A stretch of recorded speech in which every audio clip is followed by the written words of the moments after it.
Now, we're going to begin with lesson 1, and may we never be the same. Lesson 1. Nothing I see in this room, on this street, from this window, in this place, means anything. Now look slowly around you and practice applying this idea very specifically to whatever you see. Now, here's where we begin. I'm going to do what the text just told me to do, and then you could do it next. I'm going to begin. This desk does not mean anything. This phone does not mean anything. This charger does not mean anything. These Versace glasses do not mean anything. These earrings do not mean anything. This shirt does not mean anything. This body does not mean anything. Then look further away from your immediate area and apply the idea to a wider range. I'm going to read what the text says, and then I'll do it myself. That door does not mean anything. That body does not mean anything. That lamp does not mean anything. That sign does not mean anything. That shadow does not mean anything. I'm going to do it. That mic does not mean anything. That mic stand does not mean anything. Those curtains do not mean anything. That door does not mean anything. That car does not mean anything. That bed does not mean anything. Next. Notice that these statements are not arranged in any order and make no allowance for differences in the kinds of things to which they are applied. That is the purpose of the exercise. The statements should merely be applied to anything you see, as you not attempt to apply it to everything you see. For these exercises, as you practice the idea for today, use it totally indiscriminately. Do not attempt to apply it to everything you see, for these exercises should not become ritualistic. Only be sure that nothing you see is specifically excluded. One thing is like another as far as the application of the idea is concerned.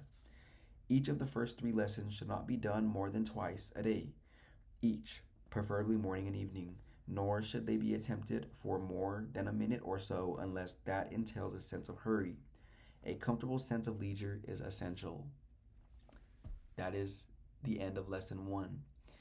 Now, we're going to discuss what we just read here, and we are going to close it off, and then until we meet again.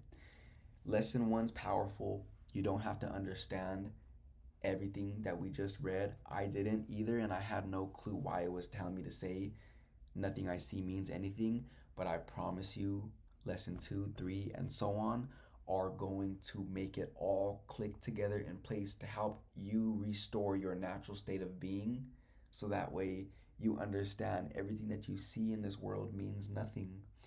It doesn't mean anything. And just to give a little sneak peek, lessons 2 heading is, I have given everything I see all the meaning it has for me. We'll talk more about this in lesson 2, but the whole purpose of understanding that nothing you see means anything is that fact right there. It doesn't mean anything. We have given everything that we see all the meaning it has for us. The relationships we see other people in, the relationships that we want, the material possessions that we want to have. Everything that we see in this world is dust, and it is not eternal. And what is not eternal was never real to begin with, because me and you are light, and light is eternal. And we have always been and always will be. That is who we really are. Whenever we understand that nothing we see means anything, and like lesson 2 says, we have given all the meaning that we have given everything the meaning that it has for us. Wow, powerful. It will all begin to click into place. But right now, I'm pretty sure that you are left speechless like I was when I first came across this. Now, remember, throughout your day, look around you and really take this application into consideration. And while you're standing in line at the store, while you're driving, while you're doing anything that you do throughout your day, just take a look around you and apply the idea. that door does not mean anything. That wall does not mean anything. This this these sweats do not mean anything. And watch how much you unlearn. Watch how much your perception changes and reverts back to your true nature. One more thing just to end us off with lesson 1 is that we, me and you, who are love and light and whole and perfect, have forgotten that we are all those attributes because we have grown up in this world by well-meaning people who fell asleep, who forgot who they were, and they can't teach us what they don't know. Therefore, they teach us what they think they know, which is fear and worry and lack and doubt and all of these illusions that we learn and now we believe as well. And like I said, this powerful tool that me and you have is what is causing us to perceive the world the way we do. Now, if you still see fear, if you think you're not good enough, you think you don't have enough, which is how the whole world feels, whether they don't want to admit it or not, that is just the natural thing in this world, but it's not natural to who we really are. We are going to unlearn all of that stuff like we just did, and we are going to practice this thought system so consistently that we don't need to practice it anymore. We are going to coast up and up and up in the air, 40,000, 50,000, 60,000 feet up, click autopilot, and we're going to sit back and we are going to be the receivers of all of the good that this world has to offer.